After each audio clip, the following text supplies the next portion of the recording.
Ayubowan everyone. From today onwards, I'm going to teach you a sequence in yoga, a very famous, popularly known world over, Surya Namaskar. This is Sun Salutation. And why do we do Sun Salutations? We do it for internal and external health, for strength and flexibility development, for healing internally, and for healing externally. To do Sun Salutation, you need to know a few things. There are postures inside Sun Salutations. What are these asanas or postures, and how do you get to these postures? We are going to look at this in order of the sequence. Now, don't forget, there are so many different Sun Salutations.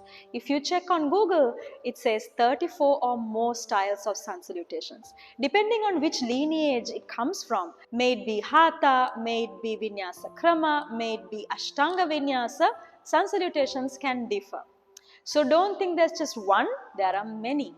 So in this series, I'm going to teach you 3 Sun Salutations that are very good and very accessible for beginners to yoga. So let's start pose number 1. In Sun Salutation or Surya Namaskar, the first posture in Hatha Yoga Surya Namaskar is Tadasana, mountain pose. So this posture is a static pose. All the postures are static. It's that movement with the breath that makes it a sequence. So this posture is the first one, Tadasana, mountain pose.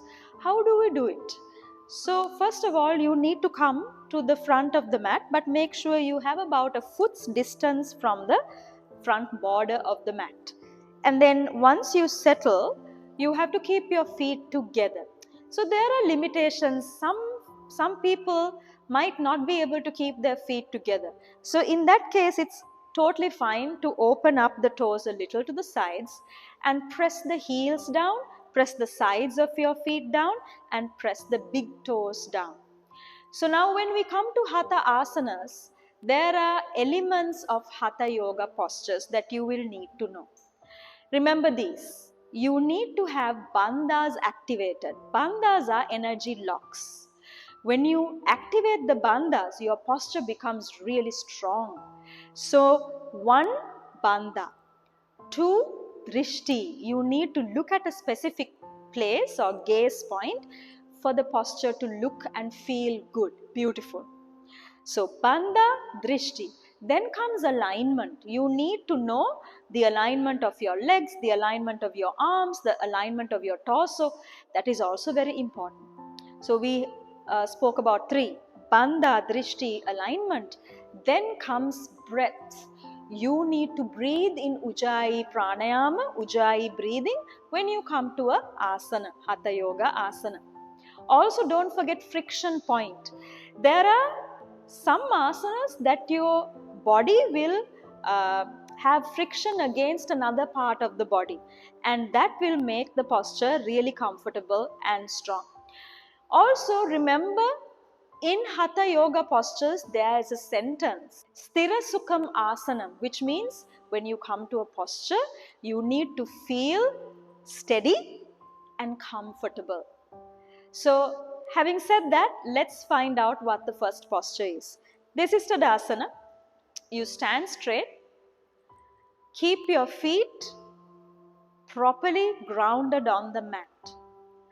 Big toe, sides of your feet and your heel pressing down, and grip the mat with your toes. This is called Pada Bandha. You are binding or locking the energy of your feet. Then slowly bring that energy up to your quadricep muscles or your thighs and lock, scissoring the thighs outwards. This is also part of Pada Bandha. Now squeeze your glutes and tuck your tailbone in without arching the back. So tucking your tailbone in, squeezing the glutes and lifting the pelvic floor up from inside is called Moola Bandha. Then from the front, your abdominals should be strong, but you need to breathe. Don't forget that.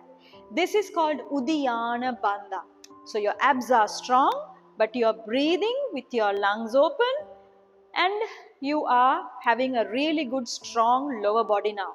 So with Udiyana Bandha, Moola Bandha and Pada Bandha, you feel very comfortable and steady. Now, Hasta Bandha, you roll your shoulders back and press your arms on the sides and bind the energy or lock the energy. That is Hasta Bandha. So for Tadasana, these are the bandhas: Pada Bandha, Mula Bandha, Hasta Bandha and Udiyana Bandha. Now Drishti, remember I told you about a gaze point? You look straight in front of you from the tip of the nose to the front.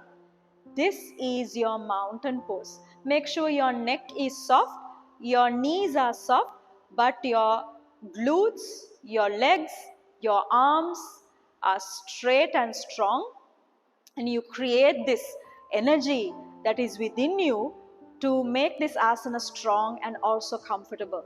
Now the breath. Ujjayi breathing is a breath technique that you take through the nostrils and not through the mouth. And when you do that, you create a sound like snoring from your throat. So let's do Tadasana mountain pose with Ujjayi breathing.